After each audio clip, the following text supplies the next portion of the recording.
Sir, sino po sila, sir? I'm Alvin Miko nga pala. Ay, Boss Alvin, anong auto kung dala natin, Boss Alvin? 1994 Honda Civic ESI. Yes, ay, boss, may tema ba yung auto natin, Boss Alvin? Semi-race car, resto custom. Boss Alvin, syempre, very curious sa mga auto natin. Paano po ba kayo nahilig sa pagkukotse, boss? Sige po. Nagsimula ako sa Matchbox, way back elementary.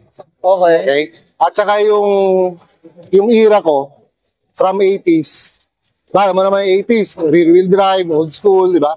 Swagen, box type, Starlet, di ba? Tapos nag-transition ako going to front wheel. Oh, Diba? Pumasok ng small body, pumasok ng ESI, EG. So ngayon, na-stuck na ako dito sa ESI, sa Civic. Iba yung love mo talaga dito, boss. Tama ba, Boss Alvin? Ano ba? Alagay ko. Kasi lahat na naging auto ko, 10 years maximum eh. Ito, tumawid na to ng going to 15 years. Oo, ito na talaga yung tumagal, boss. No? Boss, mamaya usapang kotse tayo dyan. Boss, okay lang po. Check natin loob, labas, makina. Okay lang po? Sige, Bri. Pwede. So, karapin na natin.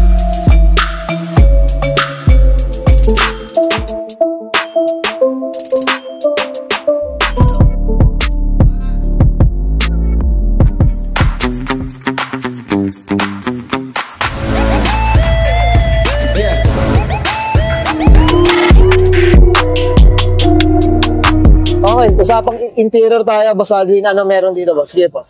Since ang concept is semi-race car, talagang sinadya namin ng ganyang setup. Walang interior. Kung makikita mo, wala na yung mga deadening, wala na yung sidings. So, yung concept niya is talagang lighten lang siya. Lighten lang din talaga. Tsaka ano, boss, napansin ko, mga auto, yung mga ganito, wala na doon sa kabila, eh. No? Talagang, Inubad talaga namin lahat. ano talaga, tinat na rin talaga. Tama po ba? Okay, dito sa mga dashboard, ano ba, may pinalitan po Dashboard ba? sa OEM, wala akong pinalitan dyan. Gauges, kung makikita mo, 1994 original PHDM. Yun pa rin, local pa rin eh, no? OEM. So, nagpalit lang ako ng manubela, spoon, shift knob, spoon, VMS na short shifter, Okay. tapos naglagay ako ng DEFI na gauges. Nag-ages, eh. Tsaka ito, Plus the interior, siyempre racing concept, kailangan nakapackage seat ka. nakabahid. Recaro SR2. SR2. Ayan, no? Ayan, no? Tsaka ito, meron rin ano, no? Yung... Yes, actually, protection lang yun sa flooring. Pero siyempre, nilagyan namin yan para pagka umupo ka, mas mabilis mo makukuha yung mga pedals. Oh, Mas mabilis mo siya maabot.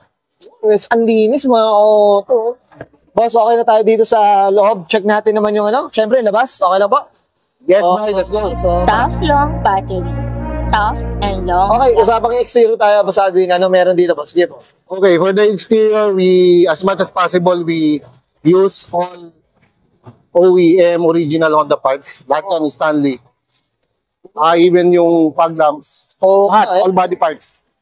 Grabe. Wala kang masyadong abubot. Less lang din talaga, no? Except for the generador nga pala. Yung itong side mirror. Oo, kasi nga racing concept, so naglagay kami ng ganyan para aerodynamic daw, let's see. Okay. Boss, ito regarding sa kulay, napaka-unique niya. Anong kwento, boss? Sige po. The color came from VW. Di ba namin kasi it's an old school. Okay. Blue-green siya. Pero kung titignan mo sa picture, lumalabas dyan, nakakikita ng karamihan, blue, aqua blue. Pero in personal, tinan mo yung itsura niya, nag-blue din talaga siya. Kumbaga, yung depende dun sa ano, no? Depende sa shade, depende Shade, sa araw, depende sa ating... Oo. Ay, boss, sino palang gumawa ng paint natin, boss? Sige. Well, I would like to shout out Ryan Cambiao, Quadrex, Master. Okay. Siya yung, actually, gusto kong appreciate, he is the one behind the success of this car. Oo. On the restoration, on the ideas, everything, paint job, electric. Paniwala ka? Oo. Ha? Honestly, tatlo lang ang bumuo na itong kotse. Grabe. Isang yung electrical, siya na rin ang mechanical, which is si Ryan, yung owner. Okay. Tapos yung pintor, at saka isang helper. Tatlo lang talaga. Talagang ano, no? Parang ang dating, ano, handmade na rin ang dating, boss, eh, no? Craftsmanship talaga. Oo. Boss, ito, regarding, ano, mags, preno, suspension, anong kwento, boss Alvin? Suspension, I am using kit, shankpo. Tapos spoon, caliper, at saka rotor. And then, Yung mags natin, boss, ano, medyo unique to, boss, ah. actually, sabi nila, this is Westport Kurage. Okay. Tsaka ano, boss, ang gulong natin. Ano ba gulong natin, boss? Semi-slits yan, sponsored from Cestino Philippines. Shout out Cestino Philippines. Thank you for the sponsorship. Oo. Sana naman, boss, maambunan din tayo. Boss, sa mga salamin natin, ano ba, talagang glass lang talaga, tama ba? Walang tint, tintless din talaga, boss. Yung side, yung window glasses niya, actually hindi siya glass. Okay. To be honest, Lexan yan. Let's to, boss. Oo, okay. Magalaw yan. Ang naka-glass lang dyan yung front at saka yung... Tsaka ano, lingkod lang. Okay. Pero boss, sa sobrang kinis na, boss, parang glass din talaga. Talagang ganun na yan.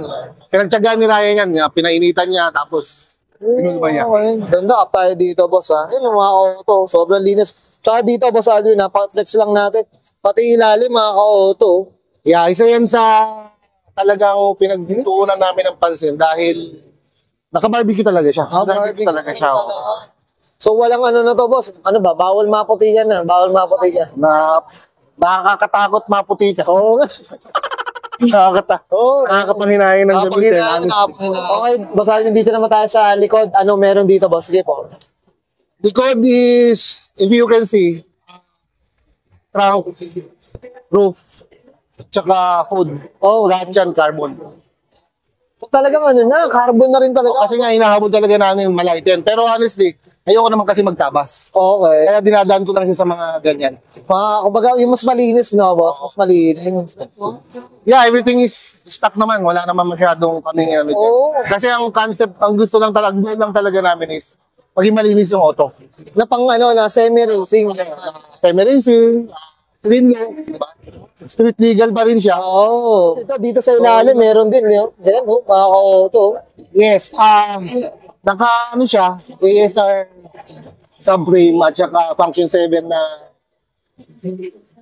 LCA. Talagang kompleto na rin talaga, boss, eh, no? Tsaka yan, mga ka-auto. Ang sarap linisin. At masarap. Sa atin yan, actually. Ang sarap huwag gamitin. Tama mo sa amin. Boss, okay na tayo sa labas. Check natin makina, okay na po. Okay, usapang makina tayo. Boss Alvin, ano meron dito po? Sige po. 1600 single cam. May naman kasi pinanlalaro nga namin, di ba?